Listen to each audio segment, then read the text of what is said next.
selamat pagi anak-anak. Baik, kita langsung ke materi ya. Baik, hari ini kita belajar tentang yang namanya bejana berhubungan. Bejana berhubungan. Jadi bejana berhubungan ini bentuknya. Ya. Oke, bejana berhubungan. Jadi kemarin kita belajar tentang tekanan zat cair, nah ya. Tekanan zat cair itu ada yang namanya tekanan hidrostatik ya. Nah, yang ini kita dalam tekanan zat cair itu ada juga yang namanya bejana berhubungan.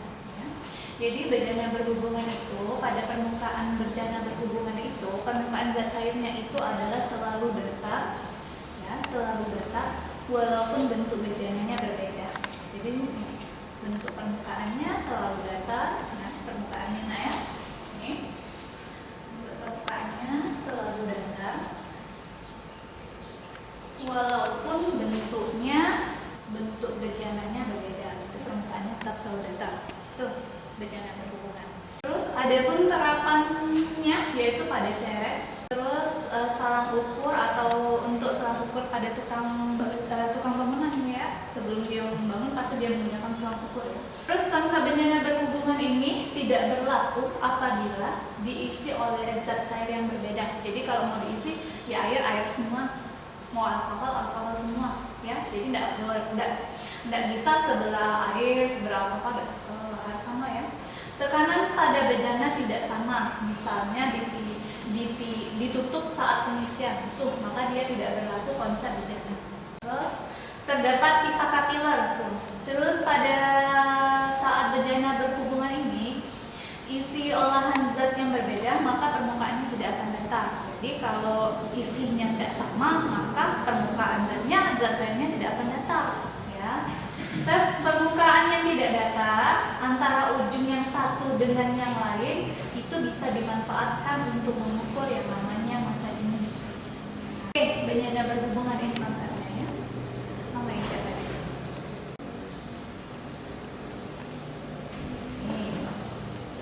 Oke, mengukur massa jenis tadi konsepnya kalau dia tidak sama, tidak datar, dia bisa digunakan untuk mengukur yang namanya massa jenis. Ini konsep yang mengukur massa jenis. Maksudnya gimana? Jadi kan ada dua benda, ada dua zat ya. Maka kalau tadi zatnya sama pengisiannya, maka dia akan sama permukaannya, sama-sama datar. Tapi jika berbeda kedua zat isiannya, maka dia menghasilkan yang tidak sama bentuknya.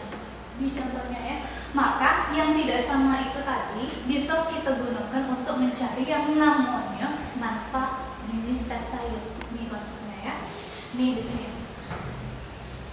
Jadi ada pipa H1, ini adalah ketinggian H1, berarti hanya zat cair pertama, misalnya dia diisi oleh minyak, yang satunya lagi diisi dengan air. Jadi kan dua jenis zat cairnya. Jadi kalau dua jenis zat cair yang berbeda, maka ketinggiannya tidak akan sama nih. Ketinggian H1, ketinggian H1. Massa jenis minyak tentu berbeda dengan massa jenis air. Jadi dari perbedaan itu gimana? Bahwa P1 tekanan pada pipa 1 sama dengan tekanan pada pipa kedua. Bejana 1 dan 2 ya. Ingat konsepnya bahwa tekanan hidrostatis atau tekanan pada zat cair itu tetap ρGH karena dia pada pipa 1 berarti dia pakai massa jenis 1, gravitasi dan ketinggian pada pipa 1. Sama juga pada pipa 2.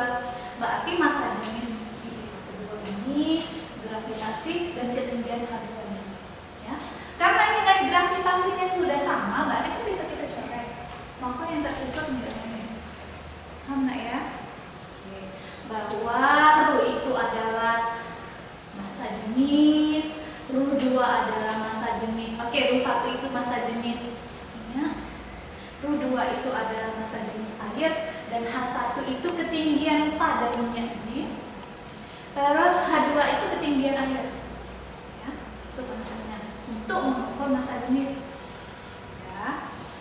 Terus lanjut contoh soalnya, penerapan soalnya. Nih, ada pada pipa U. Ya, nah tadi konsepnya. Pada pipa U, apabila ketinggian air 10 cm, tentukan selisih ketinggian permukaan zat cair. Jadi ada dua cairan, raksa dengan air. Jadi kalau dua cair yang berbeda pasti ketinggiannya berbeda. Maka berlakulah konsep bencana tadi, berhubungan tadi. Gimana nih? Jadi kan kita tahu, berarti ru air sudah kita tahu massa jenisnya 1 gram. Raksa massa jenisnya 13,6. Sekarang ketinggian airnya 10. Berarti kita tadi di soal tadi dia minta selisih. Nih ada kata selisih ketinggian. Namanya selisih itu berarti delta H ya. Ini yang ditanya. Perubahan atau selisih. Nanti kita masuk.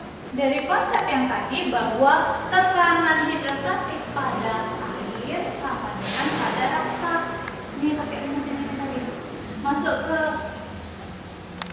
ru air dikali ketinggian air sama dengan ru raksa dikali ketinggian raksa. Kita cari dulu tinggi raksanya berapa. Dapat tinggi raksanya berapa selisihnya? 0,73. Ditanya ketinggian, selisihnya berarti berapa selisihnya nak? Selisih ketinggian raksa dengan selisih air. Ya kurangkan selisihnya. Selisih airnya 10 dikurangkan 0,735, itulah selisihnya. Oke, lanjut ke contoh kedua. Mana contoh kedua sama juga nak konsepnya. Jadi dia diisi oleh dua zat yang berbeda. Ya, yang satu dia diisi dengan air, yang satunya diisi dengan minyak. Yang di sebelah sini dia diisi dengan minyak, yang di sebelah sini dengan air. Jadi massa jenisnya pasti berbeda kan? Gimana? Ya sama nak cara pengerjaannya, bahwa tekanan pada minyak sama baik dengan tekanan hidrostatik pada air. Apa? Ru GH sama ru GG-nya sama kita coret. Jadi ru air, ru pertama ru minyak, ru air sama dengan tingginya 2, ru minyak.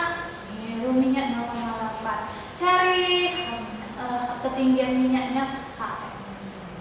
Oh, perbandingan berarti ini 1 kali 2 dibagi 0,8.